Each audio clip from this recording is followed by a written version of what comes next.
Yes. Cut my music. Welcome, ladies and gentlemen, to Cut My Music Wrestling. I'm Mark from MD, and this is the wrestling podcast where I always put wrestling first because wrestling is the #1 priority, and I'm serious about that. And I would just like to say thank you to everybody for the support. People are reaching out to me, telling me they support the channel, they love what I'm doing. I really do appreciate that. You know, I'm doing all this by myself. You know, I told you guys I'm learning the editing, the promotions, just even thumbnails on how to do this stuff. You know, I'm doing all this stuff by myself, no help. So really appreciate the support. Help me grow this channel. Really love you guys. And please like, comment, share, subscribe. I got that right. And really help me out with this channel. And tonight, this is the Smackdown review, okay? And this show really angered me because this really just shows how much WWE does not care anymore about the product that they're putting out. This stuff is nothing but, once again, and I know you guys hear me use this word a lot, this is nothing but a jobber fest. This is just main event jobbers. Now, and once again, you'll have mid-carders who are main eventers, but they're now mid-carding, and then you'll have mid-carders who are now main eventing. This stuff makes no sense. It doesn't. And even though the storylines are there, they're just long overdrawn. And you'll see a lot of this stuff, even with the Judgment Day stuff. It just makes no sense. Like, I'll just even bring this up early in the video. Finn should have been turned on Dom by now.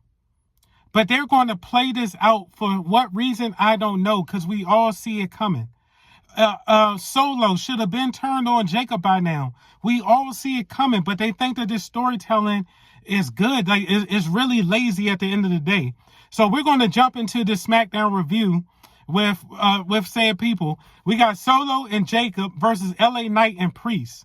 Okay, this really angers me because what has happened to Solo Sikoa?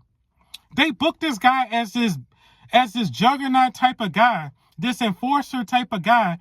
Now he's just jobbing. His promos have gotten better, which is kind of crazy. As his promos have gotten better, it's like his shine has gone down. It's almost like they're punishing him for having personality. Make it make sense. So Solo and Jacob versus LA Knight and Priest. It's a mid match. I mean, it's nothing special. I mean, let's keep it real. You're not going to see there's not going to be any 5-star bangers on SmackDown. Let's keep it real. So, eventually, you know, they're all fighting. Jacob and Priest are out of the ring. They get knocked out of the ring. LA Knight hits Solo with the BTS, and Solo takes the pin because obviously we can't have Jacob take the pin because they're in the middle of pushing him. So let's job Solo out to promote Jacob. Like, it just makes no sense. So then after that, Priest comes in and he starts shoving LA Knight. So once again, now we got the faces going at each other. Okay, once again, this is where WWE blurs the face and the heel. They just blurring the lines now. All of these people are these so-called anti-heroes or these tweeners, but they're not really tweeners. Like, you know who, they're not Stone Cold. Stone Cold was a so-called tweener, but we know Stone Cold was a face at the end of the day. Let's keep it real. They start going at each other. They start fighting, going to blows. Jacob knocks them both up, knocks them both down. Jacob starts beating them both up because they got to display how dominant Jacob is now. So Jacob is just doing his runs. You know, he's doing them, giving them the hip thrust, the butts, you know, in the corners, doing that to LA Knight and Priest. Just completely mops them, packs them up. And then out of nowhere, this was clean. I got to give this props. Out of nowhere, Drew gives him this clean claymore that just destroys Jacob. I was like, that was so clean. Then Jacob just saying to him, but let's also talk about Drew. Why does he go from having this storyline of him losing or him having these different things that screws him over in the title picture, the main title picture? Now they're demoting him to the third title. Like, are you serious? What was the point of that storyline? Why did we have that happen? What was the point of that? Now nobody's taking him seriously. Now nobody's really going to take him seriously because he's now up here in the mid card, the upper mid card. So you got Jacob, who's a main eventer. I believe Solo is also a main eventer. LA Knight, a main eventer. Priest, I believe, is a main eventer, but I believe he's more of a mid to lower main event guy, if that makes sense. He's there though. And then you got Drew, who is a true main eventer, but they got him jobbing in the mid card. This stuff makes no sense. Pack this up. I'm done with it. Next up, we got the women's tag match, Alexa Bliss and Selena Vega versus Chelsea Green and Piper Niven. What a fall from grace. They just do not see nothing serious in Chelsea Green. I do not understand it. People who should be promoted are demoted, and people who are promoted and people who are demoted should be promoted. I don't understand it. This stuff makes no sense. So there we got, once again, this is a crap match. This match was really just a match to showcase Alexa. Let's just keep it real. Pack this crap up. Alexa does not have the same shine that she had before she left, before the pregnancy. Nobody cares about her. They don't know if they want to put her in the Wyatt family, the Wyatt Six, or nothing. They don't know what they want to do. They brought her back, said they were going to put her in there. These guys are nothing but jobbers. They're like a novelty act now. You don't know where the hell they are from week to week. It's all a joke. So Alexa is in the ring. She's mopping up Chelsea Green. She hits the Twisted Bliss off the top rope, which was clean. I got to give her props on that. Piper Niven interferes. She interrupts the 1, 2, 3 count. Then also here comes Selena Vega. Now I gotta admit, this sequence was pretty clean. I gotta give props what props to do. Selena Vega comes in and tries to hit Piper Niven with the code red, but obviously Piper Niven, she's a big girl. So Alexa Bliss kicks her in the head, and then that allows Selena Vega to hit her with the code red. Pretty clean sequence. I was really impressed by that. So you got to give props where props is due. You can't always hate. Eventually, they end up rolling out of the ring. Selena Vega and Piper Niven roll out of the ring. Chelsea Green and Alexa Bliss are left in the ring. Obviously, Chelsea Green gets packed up for the Sister Abigail for the 1, 2, 3. In all seriousness, pack this whole match up. This was trash. Once again, legit stars. Selena Vega, they don't know how to promote her. Chelsea Green do not know how to promote her. You got them teaming with jobbers like Piper Niven and Alexa Bliss. Get them out of here. This is terrible. Next up, Charlotte comes out. She tries to cut a generic Charlotte BS promo now, because I guess she just lost her promo skills since she's been away. I don't know. She's just not the same person. All of a sudden, she's like, you know what? I'm tired of this. So she sits there, throws the mic down because the fans were disrespecting. She goes storming out of the ring. Okay? As she's walking towards the back, Jade's music hits. Here comes Jade. Jade looking like $1 million, but I was like, okay, let's see what happens here.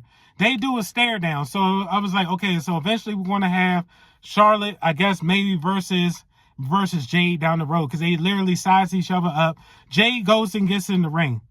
Jade tells Charlotte to hold on, and then she cuts this weak-ass line talking about, hey, Charlotte, hold on.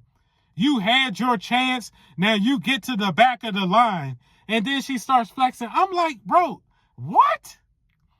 Do not give Jade Cargill, do not give her the mic. Okay? Once again, the only thing that is keeping her going is her look. Outside of that, her wrestling is terrible. It is atrocious. Her mic skills are even worse. When they gave her that mic, I was like, oh my God, please don't. Pack her up too.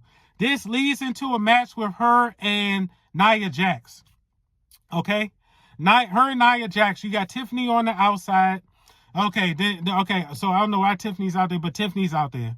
So they're having their match back and forth, which of course was, to me, not that good. Nia, because, Nia got to carry the match, and, Nia needs somebody to feed off of, And because Jade can't carry a match by herself, I mean, she just cannot. So Naomi, sorry about that. Naomi comes out and attacks Tiffy at ringside, completely mops her up, packs her up, gets her up out of here. I was like, all right, that looked pretty cool the way she beat her up. So obviously this distracts Jade. Nia comes, takes advantage of her, packs Jade up. Nia hits her with the Annihilator in the corner, gets the 1, 2, 3. But in all seriousness, pack this match up too. This was terrible. I'm pretty soon I'm about to start calling Jade a jobber. Seriously, if she doesn't improve her mic skills and her wrestling, she's about to go to jobber territory. Nia was in jobber territory, but she fixed her wrestling and she fixed her mic skills. So we got her out of that. So once again, this whole thing is terrible. Terrible. Pack them all up. I'm done with this. Next up, we got, and this really pissed me off. Next up, we got Street Profits versus Fraxium. Okay? Once again, Street Profits. You got a jobber in Dawkins teaming with a legit star in Montez Ford. Will you please break them up? Why are they still together? Montez outshines Dawkins at every stage. Like, they should not still be together. And then you got them taking on these jobbers in Fraxium. Pack this up. And then, so they're having this match. Poor Montez. I'm like, oh my God. So they're wasting him away. They're having this weak match. It's mid at best. Montez ribs is hurt because I guess, from an attack he must have had. He does the frog splash. One of the guys from Nexium moves. I don't even care to even remember who these guys' names are. They're interchangeable. To me, they're interchangeable jobbers. Montez moves. He goes for the splash. He then misses. They Fraxium, they do their tag move, their double move finisher. They get the 1, 2, 3 on Montez. I was like, why are you making Montez eat the pin?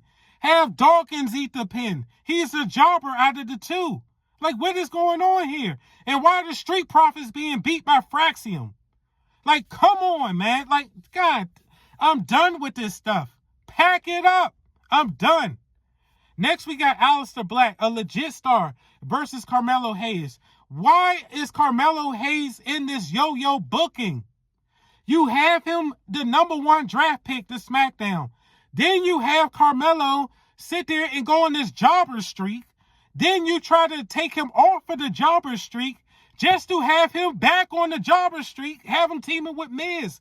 What is this? It's terrible. So, of course, Aleister Black packs Carmelo up. Carmelo does, he's beating on Carmelo, of course. Miz tries to interfere. He's on the top rope, tries to interfere in the match. Aleister Black got his back turned. Obviously, he gets out of the way. Carmelo ends up running, hitting Miz, knocking him off the ring apron.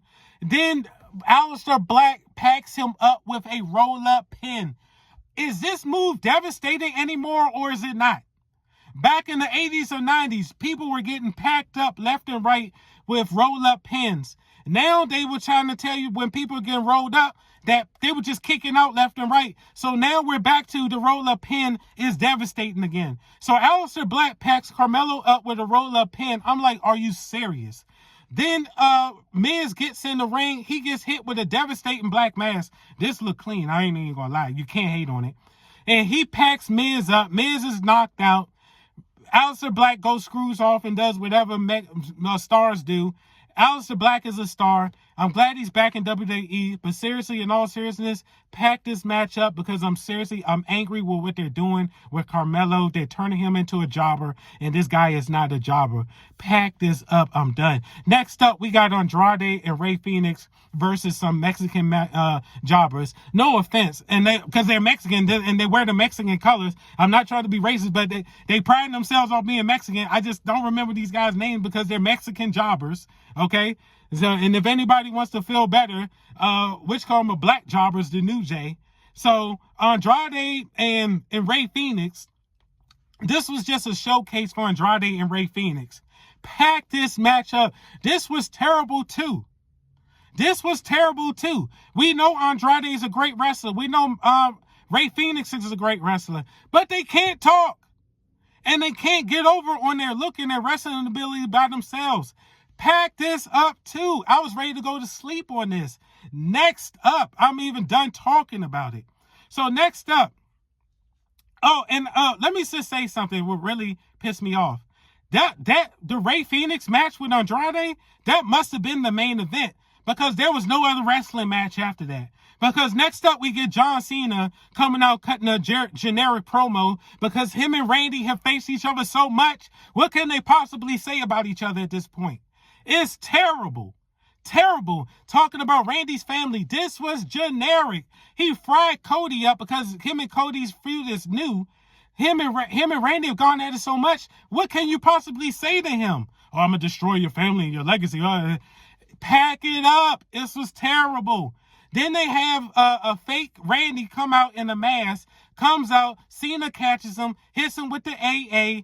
Cena throws his hat off, picks up the belt. He's holding it, standing strong. I'm like, okay, let's see where we're going from here. Obviously, we know that wasn't the real Randy. So, they hit that camera shot where it's Cena, and then they let you see that person rise up. Here it is, Randy Orton. We knew it was coming. Randy starts doing the You Can't See Me, and then hits Cena with the RKO. Randy is not winning this damn belt. Let's keep it real. Cena is retaining at Backlash. I get a feeling Backlash is going to be some dog. I really do get a feeling it's going to be some dog shit. I really do believe that. Once again, pack this up. I'm like, is this the main event? What is this? I'm done. I was like, you know Cena's going over. When you got somebody getting over on somebody like this, you know what's coming at the main event. There's predictable booking at this point. Pack this whole episode of Smackdown up. This was on par with this terrible ass Raw, terrible ass Dynamite, terrible ass Collision.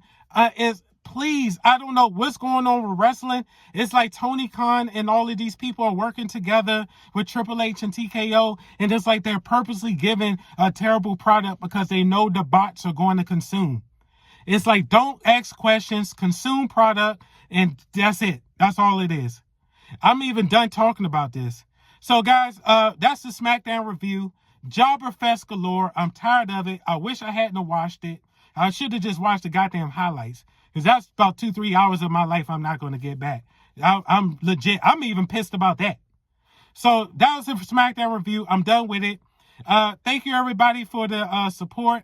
Please like, comment, share, subscribe. Later on, I'm going to bring you the Collision review. I'm not looking forward to that. I am not looking forward to that. And then Collision review. I'm going to review Backlash. I'm going to do a pre-show for Backlash. Then I'm going to do a post-show for Backlash. Then we're going to get into the Raw and then everything else. And we're just going to start this cycle all over. This is really attacking my mental health. I don't know how much of this I can take, but I'm going to take as much as I can. So I appreciate you guys for your support. This is Mark from MD. And, hey, I'd like to thank you for the watch, and I'm out. Be safe. Yes. Cut my music! Cut my music!